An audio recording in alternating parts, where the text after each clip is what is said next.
자, 이번 시간에는 이제 업무 조직별 세부적인 원가 관리, 즉 가치 사실, 밸류 체인이죠.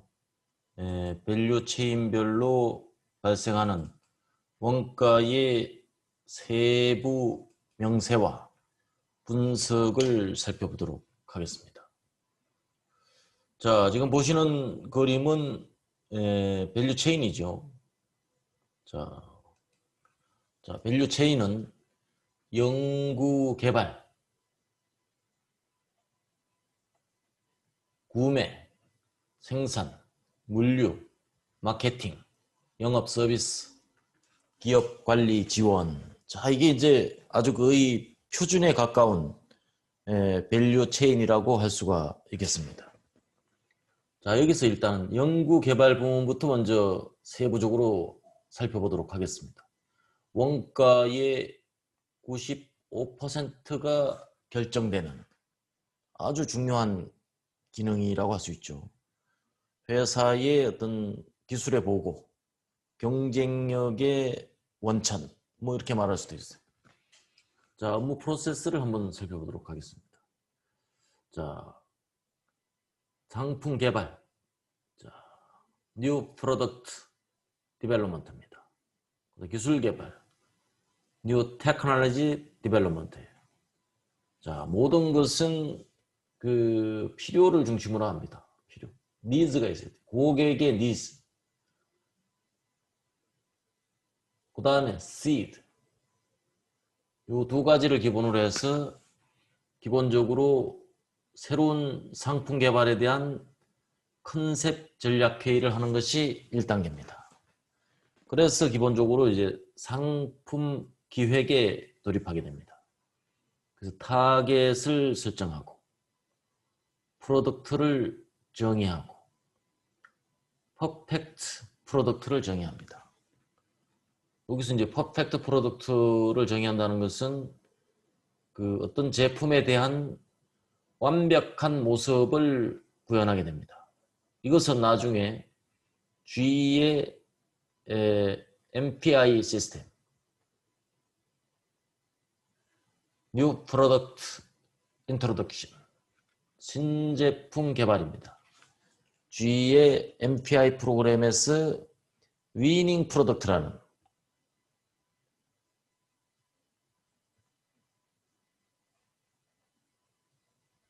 소위 말해서 프로덕트 데피니션,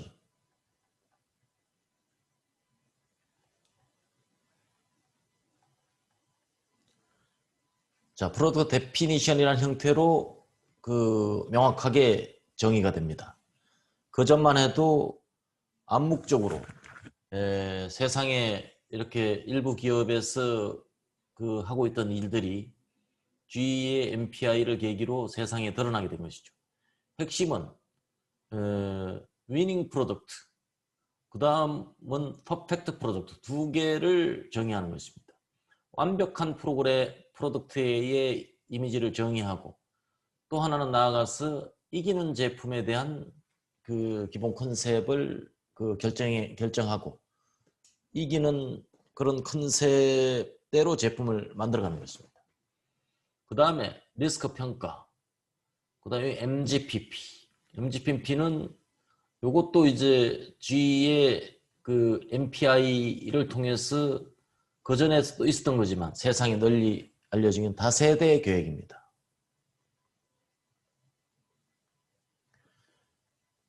멀티, 제너레이션, 프로덕트, 플랜, 멀티 제너레이션 프로덕트 플랜. 그래서 제품의 진화의 방향을 지금 현재 제품이 차세대에 어떻게 변할 것인가. 현재 제품 1세대입니다. 그 다음에 2세대 제품은 어떻게 변할 거고 3세대 제품은 어떻게 변할 거냐. 지금 우리 스마트폰을 지금 5G가 나왔죠. 그 다음에 5G에 4G가 있었어요. 고지 전에 3G가 있었죠. 자, 이런 것들이 진화해가는 기술적 업그레이드 과정, 이것을 어떤 시간적 변화에 따른 기술적 그 성취 또는 기술적 트렌드의 그 발전 과정을 시간축으로 만들어 놓은 것이 MGPP가 되겠습니다. 그 다음에 이제 상품 개발 단계에 돌입하게 됩니다. 자, 새로운 컨셉, 좀 이제 디테일하게 이제 첫 번째 컨셉은 굉장히 그 희미한 상태의 그런 그 전략 회의가 되겠으나 지금은 좀 어느 정도 컨셉이 확립된 가운데 실행 전략에 가까운, 그래서 상품, 포장, 디자인에 관련된 구체적인 안을 실행하게 됩니다. 그 다음에 테스트 마케팅. 과연 이게 시장에 출시했을 때 어떤 성과를 구현할 수 있겠는가라는 것이죠. 그 다음에 신제품 평가위원회에서 소위 말한 설명회를 합니다. 그 다음에 출시를 하고 초기 유동관리. 초기 유동관리는 뭐예요? 신제품이 초기에 공장에 런칭이 되게 되면 아무래도 여기 여러 가지 문제가 발생될 수가 있어요. 그 초기의 결함이죠. 이런 것들을 대단히 기민하게 모니터링하고 빠른 시간 내에 연착륙할 수 있도록 집중 관리를 할 필요가 있어요. 그것을 우리가 뭐라 그러느냐? 초기 유동 관리다. 이렇게 이야기를 합니다. 그 다음에 여기서 이제 또 하나의 축은 기술 개발.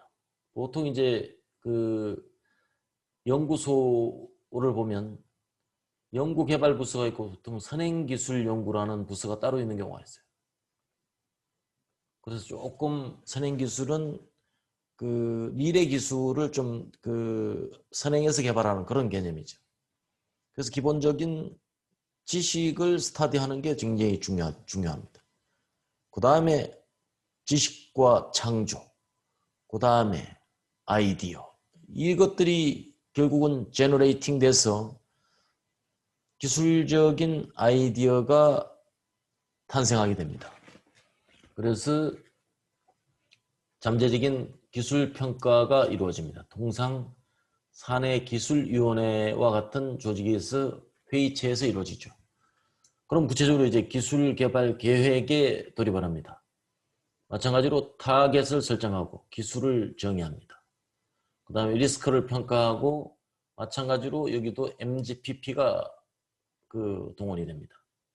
실행 가능성이 평가되고 그 다음에 핵심 기술을 선행해서 개발이 되게 됩니다. 평가에서 오케이 되게 되면 이 기술은 어디로 가느냐? 제품 개발 단계에 새로운 컨셉을 확립하는 2단계에서 적용 여부가 결정이 되게 되겠습니다. 그러니까 기업이 새로운 컨셉을 맨 땅에 헤딩하는 게 아니고 이와 같이 선행 연구된 기술을 바탕으로 이 기술을 어떻게 상품화할 것인지에 대한 기본 컨셉을 확립할 때 자, 이런 기술 개발에 대한 실적이 매우 중요한 역할을 하겠습니다. 자, 그래서 주요 업무 활동 명세인데요. 뭐 이것들은 뭐 굉장히 뭐 여러 가지가 있어요. 자, 여기서 중요한 것은 타겟 품질이죠. 결국은 그 디자인하는 것은 세 가지를 디자인하는 것입니다. 첫째는 타겟 퀄리티. 두 번째는 타겟 코스트. 그 다음에 세 번째는 타임 투 마켓입니다. 이 세 가지는 만들다 보니까 이 정도 퀄리티가 나왔고 만들다 보니까 코스트가 얼마가 됐고 만들다 보니까 이런 타이밍으로 시장이 출시되었다. No, 아닙니다. 정해진 퀄리티, 정해진 코스트, 정해진 납기를 디자인한 것입니다. 그래서 초우량 기업은 의도된 제품을 출시합니다. 의도된 제품을 의도된 가격으로 의도된 타이밍에 출시하게 되는 것입니다. 이게 이제 핵심이에요. 주요 목표. 당연히 이제 그 차별화된 품질. 그 다음에 핵심 기술은 당연히 그 선행에서 확보가 되겠고요. 제품의 라이프 사이클이나 어떤 지적 자산 같은 것도 사전에 확립되어 있습니다. 주요 성과 지표는 히터 상품 수, 그 다음에 뭐 핵심 기술 확보 건수, 고객 만족도, 뭐 이런 것들이 핵심 성과 지표가 되겠습니다.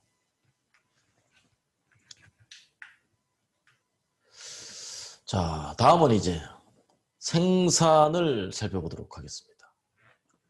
생산은 자, 업무 프로세스에 보면 크게 생산 계획, 공정 진척, 실적 관리 이렇게 구분할 수가 있겠어요.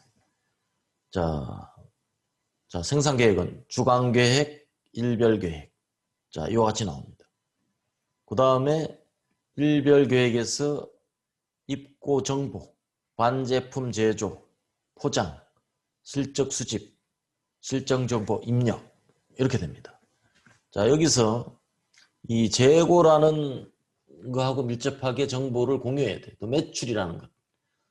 여기서 매출 계획과 자재 계획. 이것들이 이제 여기에 입고 정보, 반제품을 재고하기 전에 원자재가 확보가 돼야 됩니다. 그 다음에 자재는 매출 계획에 따라서 재고 보유량이 결정이 돼요. 부자재도 마찬가지입니다. 그 다음에 매출 계획에 따라서 작업 우선순위도 결정이 됩니다. 자, 이와 같은 그 업무 프로세스로 생산이라는 활동이 이루어지게 돼요. 그래서 주요 활동 명세는 생산계획, 실적관리, 원부자재 품질관리, 생산 현장관리, 생산 실적 게더링, 생산 보전 일정 수립 최적화, 품질관리, 설비 보전 관리, 안전환경, 규정 준수, 투자 관리, 제조 원가 관리, 협력 회사 관리 이렇게 되죠. 그러니까 이런 전반적인 일을 모르면 원가 관리는 할 수가 없어요. 원가 관리를 한다는 것은 일을 이해를 해야 됩니다. 일을 이해해야지만이 원가를 이해할 수가 있어요. 일을 모르면 원가는 절대 보이지 않습니다. 자, 여기서 중요한 지표들, 공정불량률, RTOI, 클레임, 제조원가, 인당, 시간당 생산율, 생산 대역률, 재고 회전율, 핵심 기술 개발, 그 다음에 안전활동관리, 노무관리 등등이 여기서 그 수행이 됩니다. 성과지표, 클레임률, 불량률, 원가, 원가율, 원가 절감액, 결품률, 사고율, 노무관리, 그 다음에 그 공정능력, 시가마 수준이죠. 생산성 관리, 수출 및 해외 사업 지원 이런 지표들이 현장, 즉 생산이라는 그 프로세스의 주요 지표가 되겠습니다. 자, 그 다음에 마케팅입니다. 마케팅은 크게 사전조사, 기획, 관리, 평가로 구성이 되겠습니다. 제일 첫 번째는 이제 기초조사가 수행이 되죠. 그 다음에 이제 시장을 분석합니다. 자, 이때 시장을 통찰하는 게 이 부분이 매우 중요합니다. 시장을 이해하는 것. 우리가 속된 말로 빠삭하게 안다 이런 말 써요. 그야말로 시장을 빠삭하게 알아야 돼요. 시장 구석구석에서 제품이 유통되는 속성, 가격이 결정되는 속성, 제품이 전달되는 속성, 고객의 구매 의사에 영향을 미치는 속성 이런 것들이 그야말로 빠삭하게 인식이 되어야죠. 그 다음에 이제 고객이 개발이 됩니다. 제품 기획, 서비스 기획이 수행이 되고 판매 채널이 개발되고 판촉 관리, 분석, 평가가 이루어지게 되겠습니다. 주요 활동은 예산, 경쟁업체 분석, 이게 굉장히 중요하죠. 여러 가지 마케팅 정보, 소위 말하는 4P에 대한 분석, 텔레마케팅, 고객 목표 할당, 시뮬레이션, 성과 분석, 뭐 수익성, 그 다음 영업 실적, DB 마케팅, 뭐 포트폴리오 분석, 그 다음 마켓시어, 뭐 이런 판매 촉진, 제품 원가, 이런 다양한 업무가 마케팅 분야에서 주로 일어나는 업무가 되겠고요. 주요 목표는 새로운 신규 고객을 창출하는, 이게 마케팅의 핵심 기능입니다.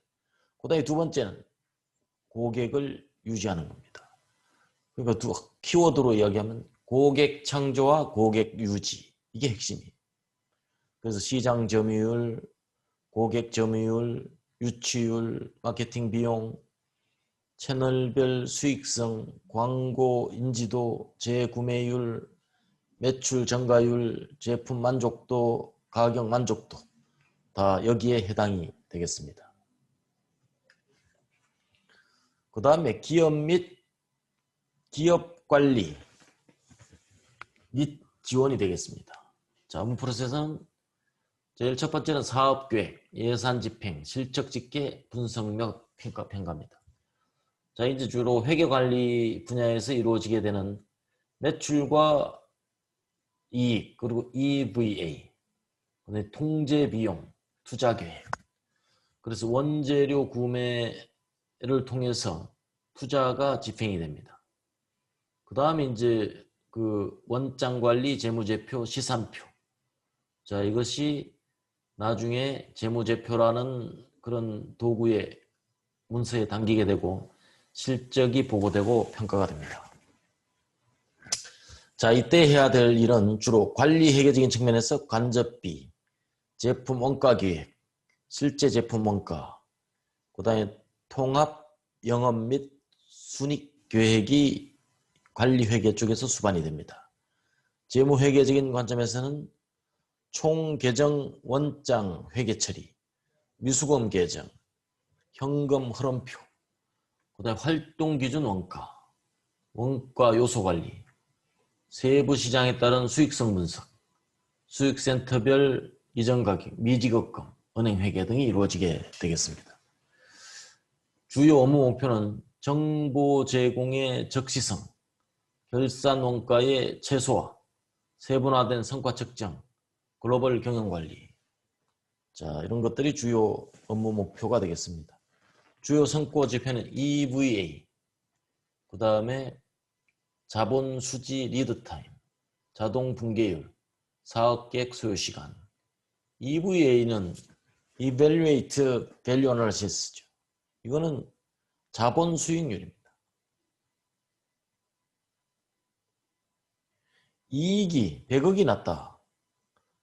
잘한 거냐 못하는 거냐. 이것은 투입된 자본이 얼마인가에 따라서 이 이익은 크다 작다 이렇게 볼 수 있어요. 그래서 투입된 자본 대비 얼마나 수익이 났는가를 살펴보는 것이 EVA가 되겠습니다. 그 다음, 자, 기업 지원, 계획, 운영, 평가로 또 새로운 구분을 할 수 있겠죠. 이건 자금 관리의 차원입니다.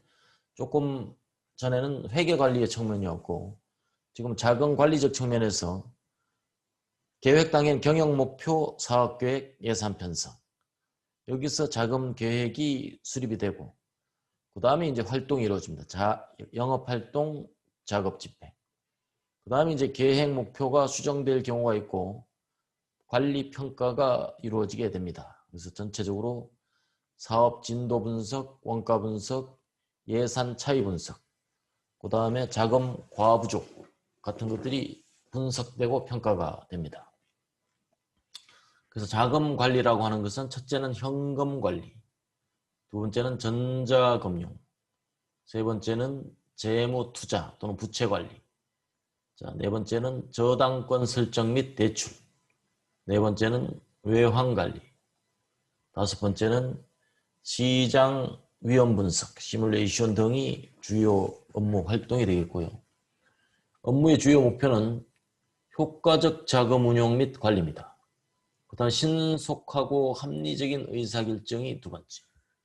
그래서 중요한 성과별로는 현금 흐름입니다. 그 다음 위험 부담률, 무점표율, 전자결제 비율 이런 것들이 핵심 성과 지표가 되겠습니다. 그 다음 고정자산 관리입니다. 이것도 마찬가지로 기업 관리 및 지원 분야에 속하죠. 고정자산은 투자 타당성이 검토가 됩니다. 그 다음에 투자 예산이 확정이 되고 투자가 집행이 됩니다. 당연히 이제 투자 전표 처리가 되고 투자된 그런 설비는 기업의 자산으로 등재가 됩니다. 그 다음에 설비 유지 보수가 되고 설비 이력 관리가 되고 그 다음에 자산이 관리가 되고 평가가 됩니다. 주요 활동은 역시 자본 투자, 그 다음에 투자 계획, 자본 투자 측정 및 관리, 고정자산의 회계, 그 다음에 리스, 재고 관리, 실물 관리, 자산 이력 관리가 주요 업무가 되겠고요. 주요 업무 목표는 투자의 적절성, 그 다음에 고정자산 장부와 실물의 불일치도, 그 다음에 이력 관리를 통한 예방 보전, 실물 관리를 통한 코스트 절감, 그 다음 유효 설비 관리. 유효 설비가 이게 굉장히 기업의 문제입니다. 살 때는 다 중요한 게 100가지도 넘어요. 그렇게 100가지가 넘던 그 설비가 어느 순간 공장의 어디 구석에 처박혀서 놀고 있어요. 뿐만 아니라 먼지만 가득히 쌓여서 동작도 안 합니다. 이런 설비를 어떻게 할 거냐? 이런 것도 굉장히 중요한 문제죠. 그 다음에 외주처 설비 관리도 또 수반될 때가 있어요.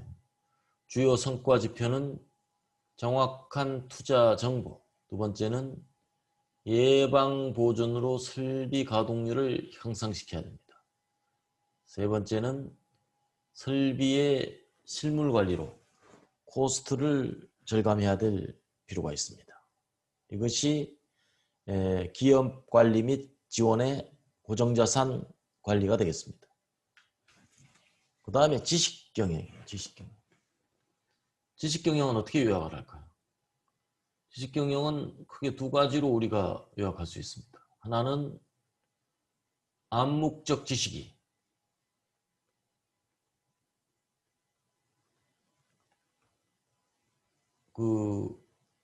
형식적 지식으로.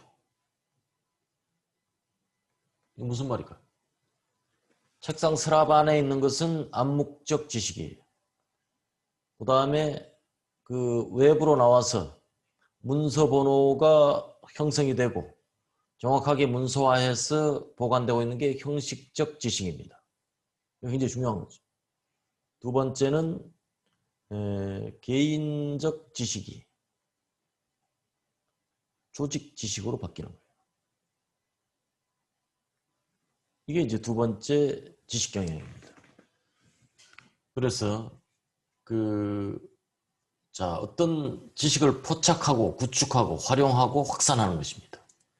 자, 그래서 기존 지식을 체계화하고 축적하고 공유하고 활용합니다. 그 다음에 비전을 공유하고 비전을 전파하고 신지식이 창출이 됩니다.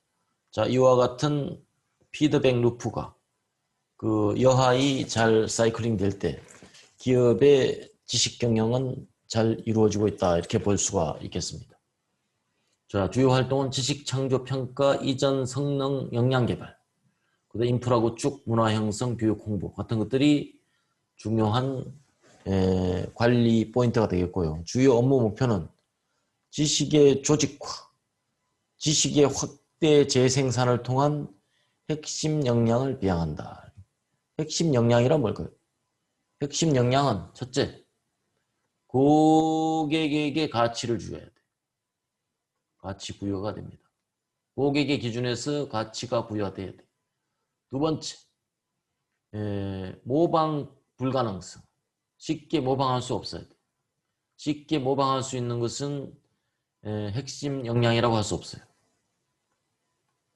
그 다음에 세 번째, 확장 가능성입니다.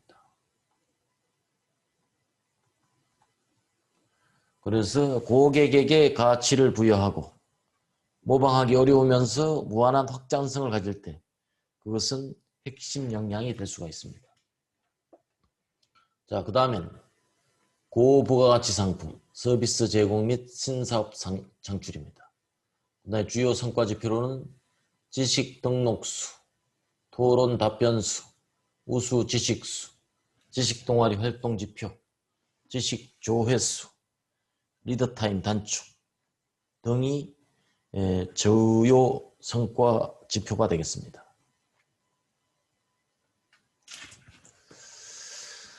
자, 업무 조직별 그 원가 관리, 부가가치 활동 비용입니다.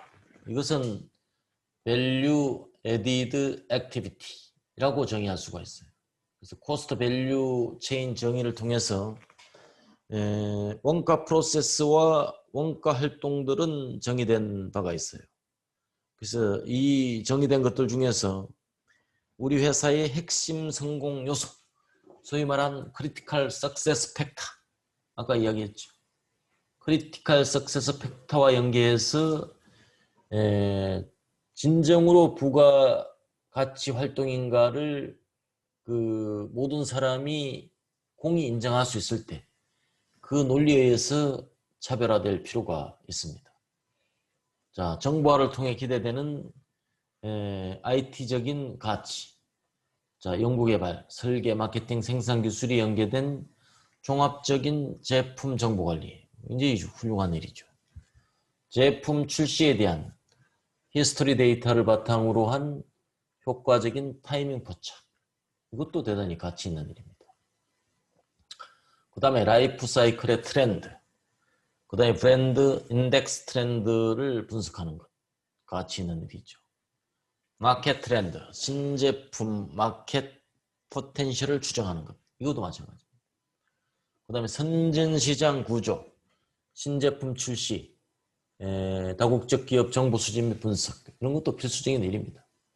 그래서 부가가치 활동, Value Added Activity, 자, 이것을 우리가 활동 명세로 전개하면 첫 번째, 제품 컨셉 개발, 신제품 출시 및 시장 선점, 소비자 니즈 파악, 수요 예측, 선진시장 및 경쟁사 분석, 이런 것들이 아주 중요한 그런 일이 되겠습니다.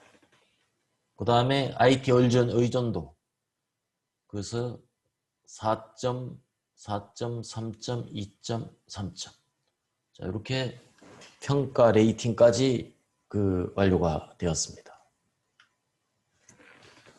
자, 그 다음에 이런 것들이 코스트 밸류 체인 정의를 통해서 선택과 집중 논리에서 차별화가 되는데 이걸 어떻게 작성할 것인가가 문제. 이게 핵심이죠. 자, 우선 팀 전체 회의를 소집을 합니다.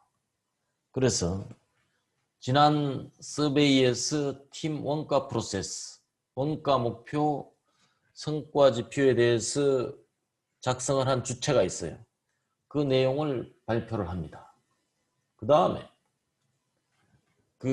모든 팀원들이 팀 원가 내용에 대해서 공유를 하고 그 다음은 이제 오로지 크리티컬 석세스 팩터, 즉 브랜드 가치만을 염두에 두고 현재 하고 있는 수많은 원가 중에서 이 크리티컬 석세스 팩터에 직접적으로 관계되는 핵심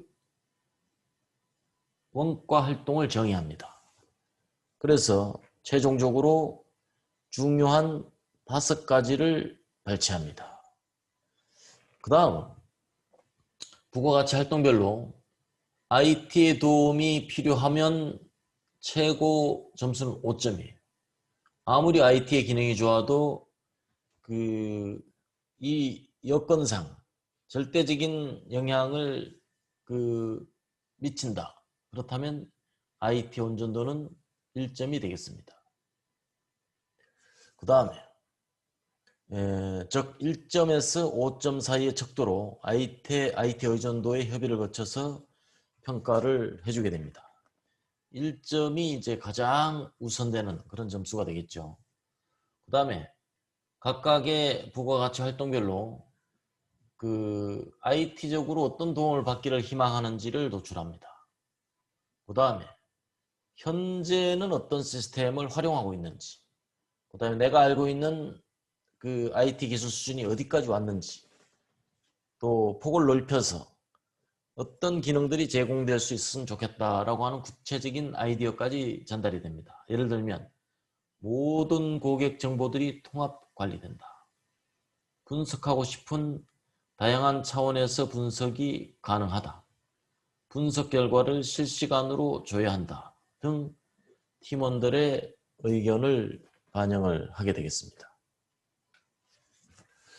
자, 그 다음에 업무별 부가가치 그 원가관리 활동은 잠시 그 휴식을 하고 다음 시간에 이어서 계속 진행을 하도록 하겠습니다.